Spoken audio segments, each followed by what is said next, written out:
his helmet on. Body armor off first. Paul, if you can walk back to the tent, I want to see how well your heart rate's doing. I just want to make sure he's recovering okay.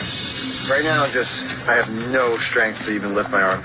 Paul, I just want to take a reading. I want to make sure we're not dropping too fast. There was a couple points where I was very nervous for him because his heart rate was getting above 180.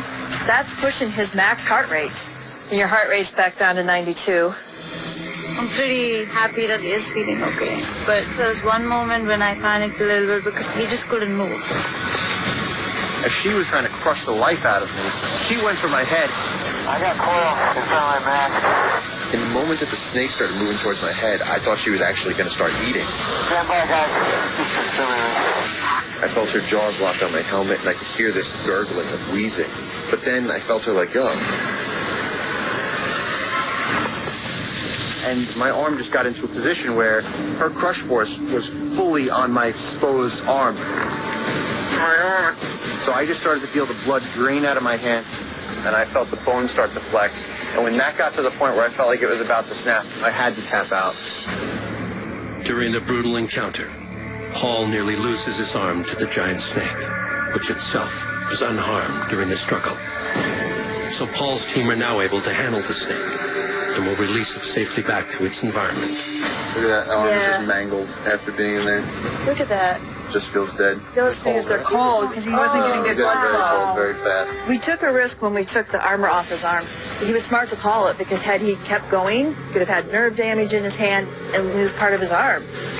She was trying to do everything she could to kill me. If I didn't have that suit, my ribcage would have lasted 30 seconds at best.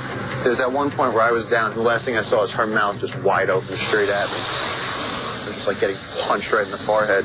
You got teeth down here, you got teeth right up here. She tore this helmet up pretty good. So how'd we do on constriction? Did we get numbers? Well, the problem is she was never completely on the sensor. With the force sensor, our snake didn't really cooperate. She was a little high on the armor, so we didn't get a really solid reading. The largest force ever recorded from an anaconda is 90 pounds per square inch. We tested the suit to over 300 pounds per square inch. But the way that suit was flexing, if she had constricted 100% on the sensor, it would have crashed any records taken before. Now that I know that this suit can withstand the crush, we're ready to take this to a real giant. The difference between the snake and Chumana is big because you're talking about a massive increase in the size of their head, the size of the teeth, and just the total weight that that snake can command.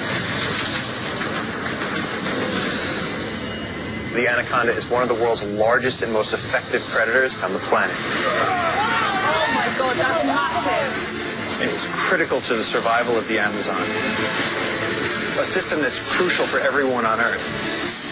We need to take action to protect this species and its